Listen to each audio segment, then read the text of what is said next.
Hadirin dan hadirat yang dimuliakan oleh Allah Subhanahu wa taala, tema kali ini adalah Islam sebagai solusi menguasai peradaban.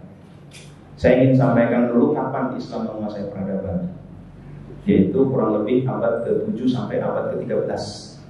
Saat itu daulah Bani Umayyah dan Bani Abbasiyah itu saat itu perumpamaannya adalah para sarjana-sarjana barat mengatakan ketika Bani Abbasiyah itu kan pusat pemerintahan ada di Baghdad. Saat itu ketika Baghdad sudah menjadi surga dunia, London masih menjadi kampung yang kumuh. Kalau kita nonton film namanya The 13th Warrior.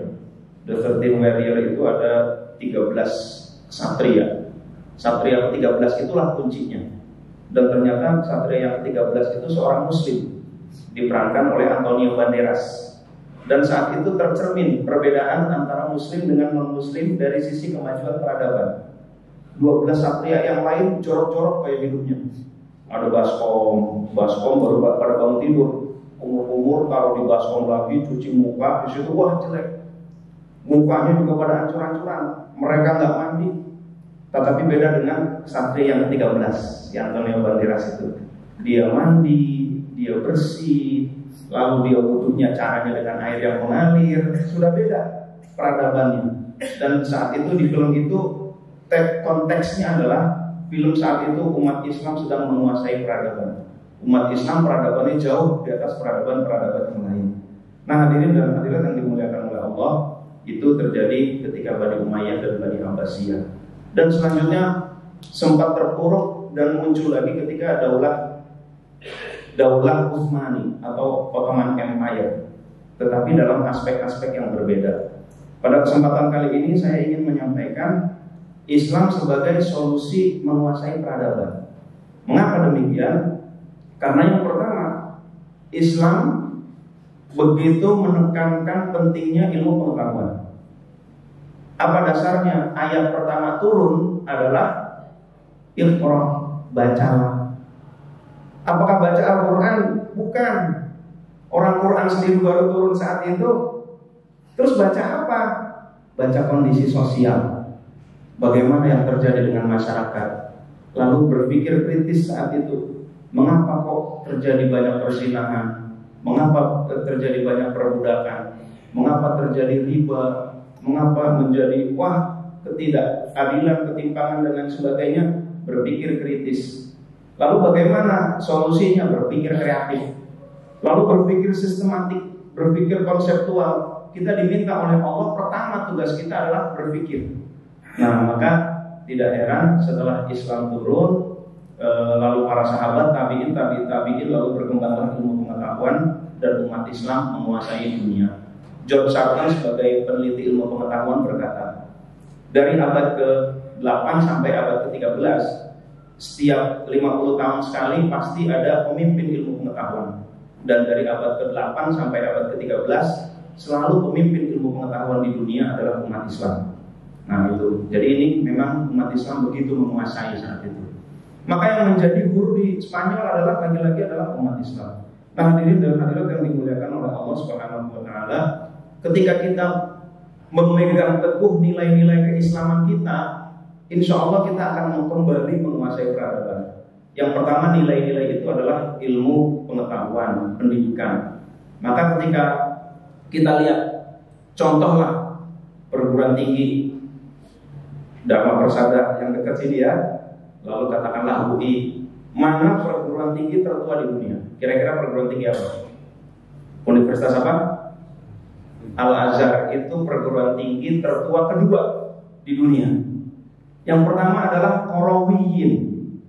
Nah, Qarawiyyin ini perguruan tinggi yang dibangun pada tahun 795. Nah, jadi abad ke-8 ya. Jadi perguruan tinggi pertamanya adanya di Maroko. Di Maroko didirikan oleh Fatimah Al-Fihri. Nah itu. Jadi tempat ini ya barangkali ya negara tempat puas kuliah ya. Setelah itu baru Universitas Al-Azhar. Nah, sampai sekarang Al-Azhar lebih berkembang. Nah, hadirin dan hadirat yang dimuliakan oleh Allah, dari Universitas Qarawiyyin di Maroko ini lahirlah banyak ilmuwan-ilmuwan muslim salah satunya adalah Ibnu Khaldun. Jadi yang menjadi guru dunia itu adalah Islam. Nah, karena apa? Islam kembali kepada Al-Quran. Iqra, berpikir, mikir, gitu kan?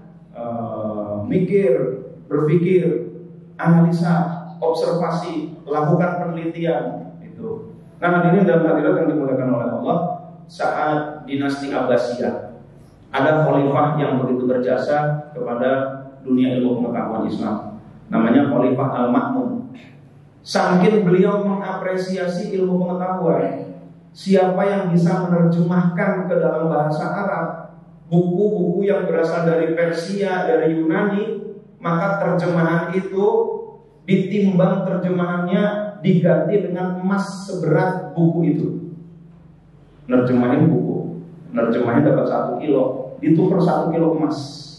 Saking apresiasi tinggi terhadap penerjemahan ilmu-ilmu pengetahuan dari tempat lain. Nah itulah, maka Darul Hikmah dibuatlah oleh Khalifah Al-Ma'mun. Dan di situ betul-betul ilmu pengetahuan begitu berkembang. Nah hadirin dan hadirat yang dimuliakan oleh Allah, maka ada Al-Khwarizmi yang mengembangkan Al-Jabar. Dari situlah ada nomor 0, 1, 2, 3, 4, 5, 6, 7, 8, 9, 10. Dulu angka-angka Romawi. Romawi dikaliin susah. 5 kali 7 susah. 30 kali 100 susah. Al-Khwarizmi membuat terobosan-terobosan. Lalu ada Ibnu Sina. Ibnu Sina yang usianya cuma 58, tapi karyanya ada 350. Dan beliau sampai sekarang dinobatkan sebagai bapak kedokteran dunia. Itu Ibnu Sina. Umur kecil-kecil beliau 10 tahun sudah hafal Quran. Nah itu ya. Jadi ulama-ulama dulu kecil-kecil udah hafal Quran. Umur 16 tahun, 18 tahun udah gak nemu guru lagi. Semua guru-guru kedokteran udah dilahap oleh beliau. Dan akhirnya prestasi beliau bisa menyembuhkan sultan, pangerannya raja. Dan ketika itu lalu beliau tinggal di istana. Tempat yang paling beliau gemari adalah perpustakaan. Ibnu Sina ya. Maka beliau menjadi dokter, beliau gratiskan biaya-biaya pengobatan dan lain sebagainya. Makin banyak orang datang, ada pasien baru, dia belajar baru. Ada penyakit yang baru lagi, dia belajar. Maka banyak sekali ilmu pengetahuan yang beliau buat. Nah hadirin dan hadirat yang dimuliakan oleh Allah Subhanahu wa taala, pertama ilmu pengetahuan. Maka umat Islam harus menjadi seorang pembelajar. Kalau bisa umat Islam ini, kalau bisa nih ya, kuliahnya S3 semua deh kalau bisa. Kalau ada S4, S4 gitu kan. Kita harus cita-cita tinggi. Anak-anak kita, cucu-cucu kita kuliah setinggi-tingginya. Karena apa? Ayat pertama suruh belajar itu.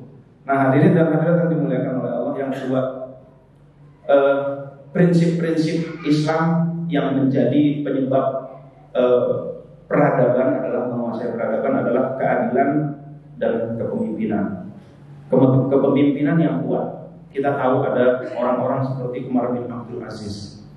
Lalu ada tadi Khalifah Al-Ma'mun. Lalu ada orang yang dianggap sebagai khalifah yang ke-6, Abu Bakar, Umar, Utsman, Ali. Umar bin Abdul Aziz yang kelima. Yang ke-6 dianggap khalifah ke-6 adalah Harun ar-Rasyid dari Bani Abbasiyah. Nah itu ya. Ini orang-orang hebat semua. Lalu ada Salahuddin Al-Ayyubi. Lalu ada Muhammad Al-Fatih, Sulaiman Al-Qanuni dan lain sebagainya. Sampai kepada zaman now gitu ya. Jadi kepemimpinan yang kuat disertai dengan keadilan. Nah hadirin dan hadirat yang dimuliakan oleh Allah Subhanahu wa taala, begitu adilnya Umar bin Abdul Aziz, beliau memimpin negara nggak perlu lama-lama. Nggak sampai 2 tahun itu negara berubah jadi makmur, nggak ketemu mustahik zakat. Nah itu ya, saking adilnya beliau. Urusan keluarga nomor sekian, Umar bin Abdul Aziz itu. Anaknya datang, urusan apa nih? Negara keluarga, matiin lampu. Jangan sampai anaknya mendapatkan fasilitas negara. Masya Allah, luar biasa ya. Umar bin Abdul Aziz itu. Jangan sampai sedikit pun keluarganya mendapatkan fasilitas negara. Itu Umar bin Abdul Aziz. Nah, maka dalam waktu singkat makmurlah itu negara. Yang ketiga adalah ekonomi. Ciri-ciri ekonomi Islam yang pertama adalah produktif, yang kedua distribusi keadilan. Ekonomi yang produktif ini sudah dicontohkan. 7 dari 10 sahabat yang dijamin masuk surga adalah sahabat yang hobi bersedekah berwakaf. Umar bin Khattab itu ahli berwakaf. Utsman bin Affan wakaf. Abu Bakar Siddiq gak boleh ketemu umat Islam yang jadi budak, dimerdekakan beliau. Berapa ratus juta dimerdekakan. Sayyidina Ali mungkin yang agak kurang duitnya ya, tetapi ilmunya luar biasa. Jadi masing-masing ada kelebihannya. Jadi sahabat-sahabat yang dijamin masuk surga mayoritas sahabat kaya yang rajin berwakaf. Kenapa wakaf? Nah ini yang kedua nih, selain produktif adalah ada keadilan sosial bahasa Pancasilanya. Hadirin dan hadirat yang dimuliakan oleh Allah, saya mau ambil contoh di kita ini namanya ISF, Islamic Social Finance. Bagaimana keuangan yang berbasis sosial Islam. Nah, Islam gitu ya. Contohnya adalah wakaf. Wakaf ini Sayyidina Utsman bin Affan sumurnya diwakafkan, lalu tanahnya diwakafkan. Sampai sekarang masih ada rekening Sayyidina Utsman bin Affan. Udah berubah menjadi hotel dan lain sebagainya. Di Aceh dulu ada Habib Buga Asyik, orang Aceh. Lalu ke Mekah, punya tanah di sana diwakafkan. Diwakafkan udah jadi hotel di tanah. Orang Aceh kalau ke Saudi haji pulang dikasih uang. Karena wasiat dari almarhum, nanti kalau ada orang Aceh ke sini pulang kasih, maka dikasih 6,5 juta tiap orang Aceh. Asal KTP-nya KTP Aceh. Nah itu wakaf tuh sampai sekarang itu entah berapa ratus tahun itu. Al-Azhar University, universitas tertua kedua di dunia, berdiri tahun 1970. Itu asalnya masjid besar, lalu dijadikan madrasah, lalu jadi universitas. Sekarang sudah 60 fakultas dan sudah jutaan mahasiswa gratis diberikan beasiswa. Dari mana? Al-Azhar punya dana wakaf yang besar. Bahkan pemerintah Mesir pernah bangkrut, minjem duit dari Universitas Al-Azhar. Saking Al-Azhar kaya. Kenapa kok bisa kaya? Kenapa kok bisa gratis? Wakaf itu hebatnya Bapak Ibu, bisnis yang profitnya nggak kembali kepada pemilik modal. Kenapa harga bisa mahal? Karena pemilik modal ngambil untung. Kalau wakaf nggak perlu mahal-mahal, kenapa? Nggak ada pemilik modalnya. Lalu profitnya gimana? Dikembalikan kepada umat lagi. Pemilik modal yang wakaf dapatnya apa? Mengalir ribuan pipa pahala saat itu. Masya Allah, yang mewakafkan harta di Al-Azhar, orang Indonesia ke Al-Azhar gratis semua. Kuliah sampai kenyang, gratis semua. Ngalir terus tuh wakifnya tuh. Nah, dapatnya pahala yang begitu mengalir deras. Nah, itulah ekonomi berbasis wakaf.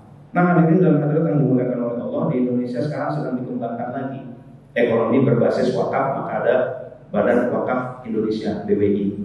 Nah, mudah-mudahan di sini juga ada lembaganya ya, berbasis wakaf dikembangkan menjadi ekonomi yang produktif, hartanya, profitnya kembali kepada umat, maka ekonomi menjadi biaya rendah.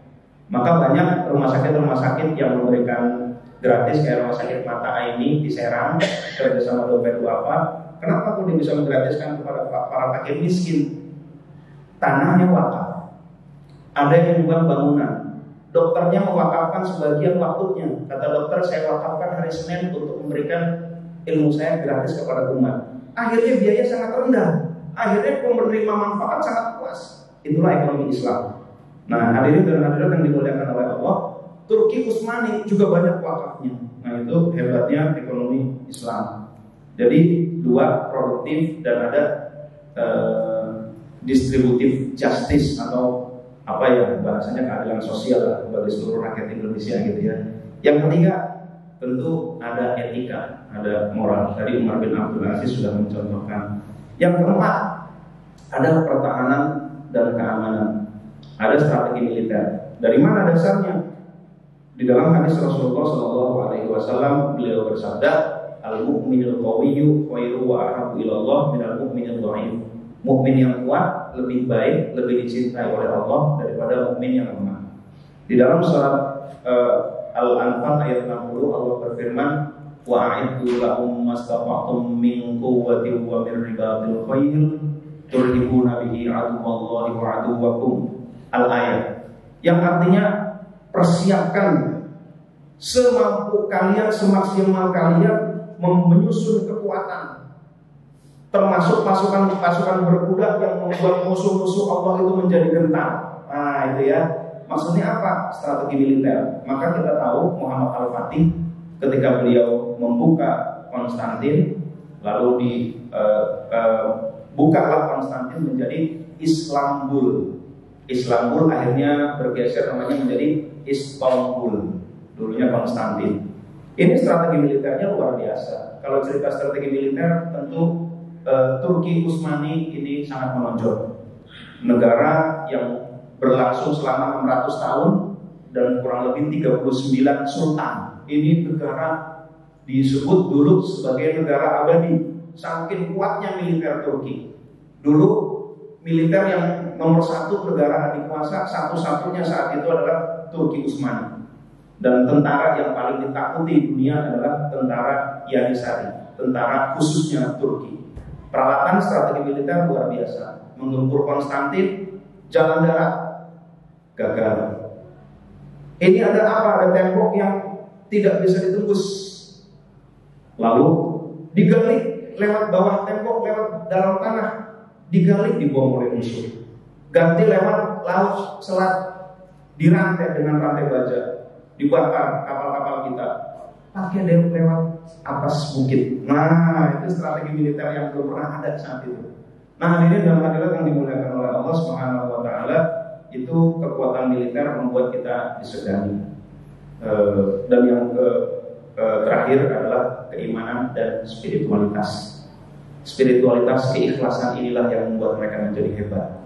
Jadi jangan cerita bisa memberikan dampak besar tanpa keikhlasan. Kalau nggak ikhlas nggak bakal bisa memberikan dampak besar. Tapi keikhlasan itu bagaikan bom atom. Nah hebatnya apa? Di balik mereka ada guru-guru spiritual yang tetap menjaga keikhlasan. Kalau Salahuddin Al-Ayyubi di backup oleh seorang sufi yang bernama Syekh Abdul Qadir Jailani, leher beliau didoakan oleh Syekh Abdul Qadir Jailani. Maka perang sehebat apapun Salahuddin Al-Ayyubi tidak tergores. Beliau bersih badannya. Beliau didoakan di backup oleh Syekh Abdul Qadir Jailani. Karena beliau satu masa. Salahuddin Al-Ayyubi, Syekh Abdul Qadir Jailani, Imam Ghazali itu satu masa. Ertugrul dari suku Kai, suku yang menjadi cikal bakal Daulah Utsmani, suku Kai. Kalau di Bursa itu ada daerah namanya Jumali Gesek. Jumali Gesek itu sebuah kampung yang dilestarikan selama 700 tahun. Nah, itu ya. Rumah-rumahnya masih pakai kayu-kayu. Inilah cikal bakal Daulah Utsmani itu. Jumali Gesek di situ. Nah, kalau Ertugrul punya guru spiritual, siapa namanya? Ibnu Arabi. Lalu anaknya Ertugrul pendiri Daulah Utsmani namanya Usman Ghazi. Beliau punya guru spiritual namanya Syekh Edebali. Lagi-lagi di balik pemimpin-pemimpin itu ada guru spiritual, ada sufi, ada mursyid yang membackup sehingga mereka tetap ikhlas. Dengan keikhlasan itulah akan terjadi hal yang besar.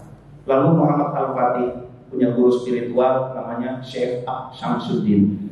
Syekh Syamsuddin inilah yang dari kecil, sejak Muhammad Fatih kecil, Syekh Syamsuddin berkata, kamulah orang yang dimaksud Rasulullah SAW.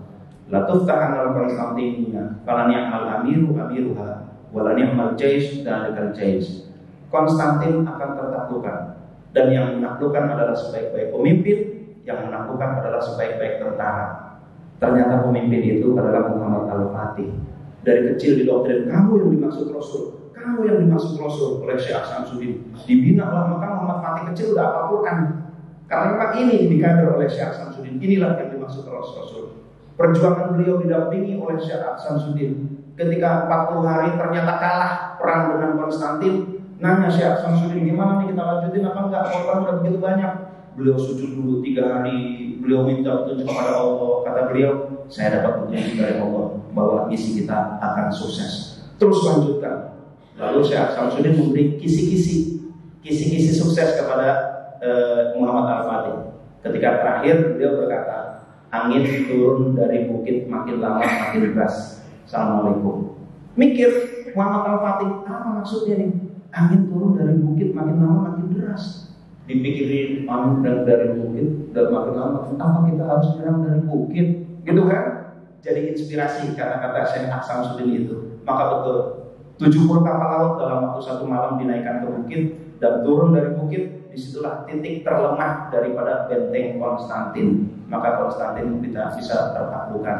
Syekh Samsudin Muhammad Al-Fatih berkata, aku tidak bangga dengan penaklukan Konstantin, tetapi aku bersyukur di zamanku masih ada orang seperti Syekh Samsudin. Nah, hadirin dan hadirat yang dimuliakan oleh Allah. Namun kalau kita meninggalkan Islam kita, meninggalkan ilmu pengetahuan, meninggalkan keadilan dan kepemimpinan, meninggalkan ekonomi dan kesejahteraan, pemerataan kekayaan, meninggalkan etika, meninggalkan pertahanan keamanan, dan meninggalkan guru spiritual, maka yang terjadi adalah Islam mundur. Dan Muhammad Abduh berkata, ketika Islam sudah mundur, beliau berkata, "Dhahabtu ilal biladil gharbi, ra'aitul Islam walam aral muslimin, wa dhahabtu ilal biladil arabi, ra'aitul muslimin walam aral Islam." Kata Muhammad Abduh, yang artinya, aku pergi ke negara barat, aku melihat Islam, tapi aku tidak melihat muslimin. Aku pergi ke negara Arab, aku melihat muslimin, tapi aku tidak melihat Islam. Sudah tidak ada lagi ilmu pendidikan dikembangkan, keadilan tidak ada, etika, spiritualitas dan lain sebagainya. Oleh karena itu, kalau kita ingin kembali menguasai peradaban, kembalilah kepada Islam, kembali kepada nilai-nilai Islam. Insya Allah kita akan kembali menguasai peradaban dunia. Amin ya rabbal alamin. Kurang lebih mohon maaf, terima kasih. Wabillahi taufiq wal hidayah. Wassalamualaikum warahmatullahi wabarakatuh.